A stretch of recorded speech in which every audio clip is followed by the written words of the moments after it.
Alright, this is a 2004 Ford Freestar minivan, and if you have one of these vehicles and you're experiencing rough running, or the engine wants to die out, transmission shifts that are harsh, or it won't go into reverse, or several other problems, you might want to watch this video.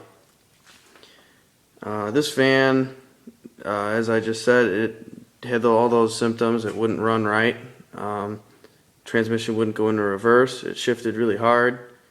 So I got online, and first thing I found was a service bulletin for water coming in from the cowl up top below the windshield and getting on the computer electrical connector.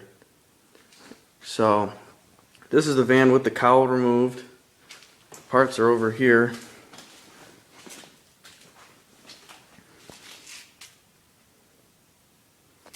And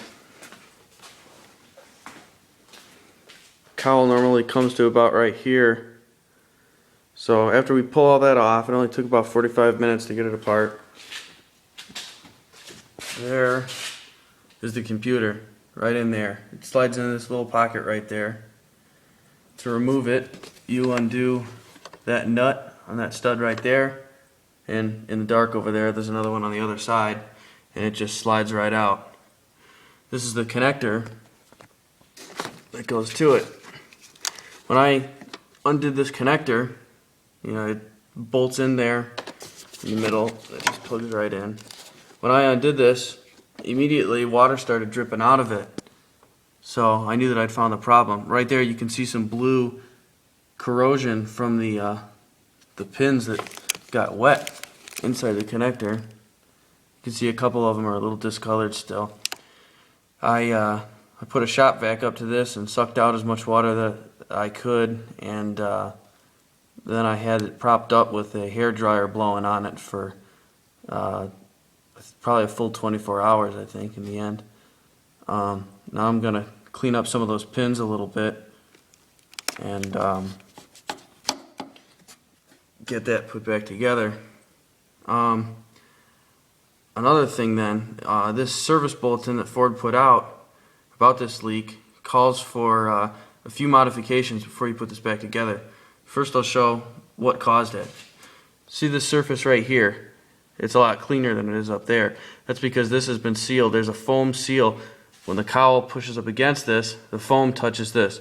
So this metal right here, it's all clean like it was from the factory. Well, this is the area in question, right around in here. And you can see it almost dips down a little bit more because of that spot weld there. That might have been part of the reason why this happened. So if we come over here,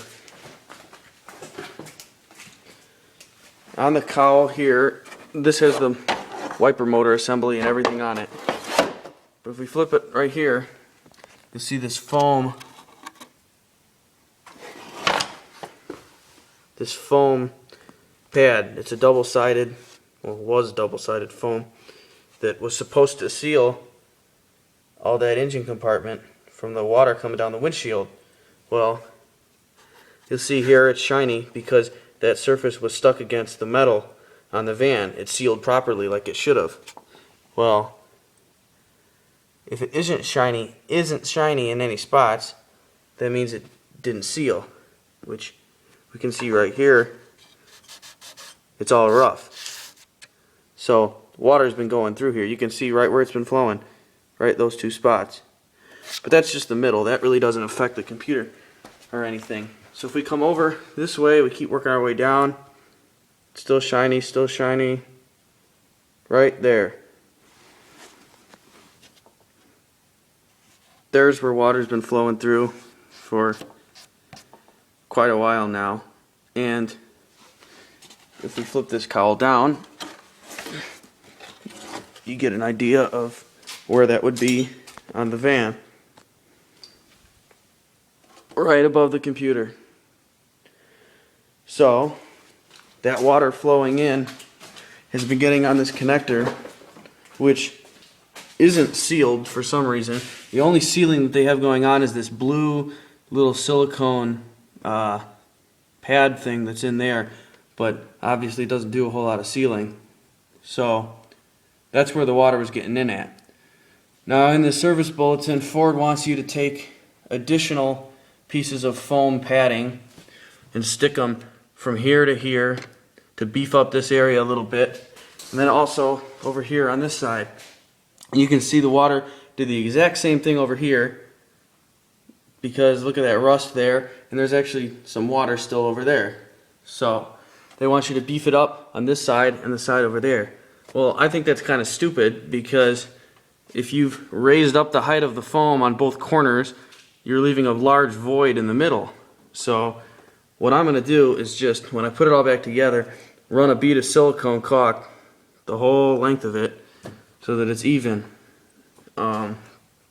Another thing Ford wants you to do, this was a little tricky because it was hard to find. They want you to remove, there's two plugs. You'll notice this boxed in channel here running on the cowl here.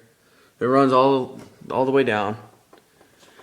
And there's two rubber plugs that plug up two holes in here. Well, it says in the TSB to remove these plugs, but it doesn't say anything about where they are. Actually, they're behind this insulation here.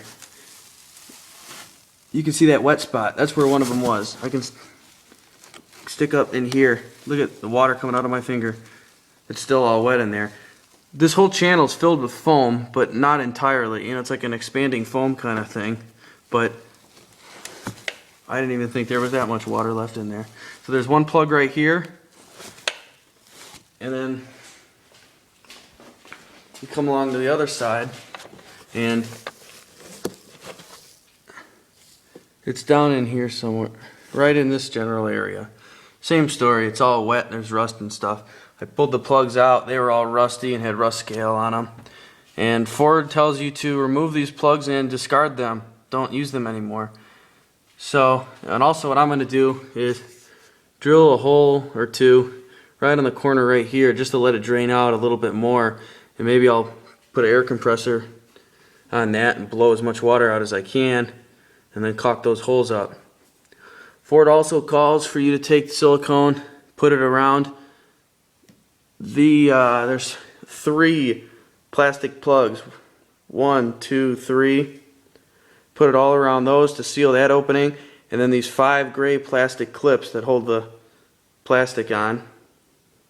Caulk all around those, and then they want you to put it back together. I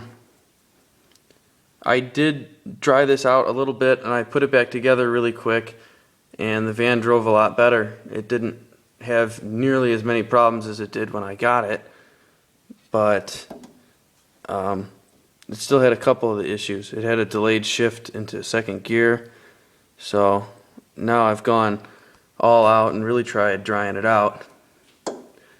But tomorrow I'm going to get it all put back together, and we will see how that works out. So if you're having any issues, or even if you aren't having any issues, you might want to consider doing this to your van, because if left how it is and untouched, you could have water entering into that connector there and not even know it, and be driving down the highway, and you could lose all electrical power, and that wouldn't be a good thing. It'd be pretty dangerous. So even if you aren't having problems, I would recommend doing the steps to try to prevent water from getting in there before you have a problem. So hopefully this video helps some people, and thanks for watching.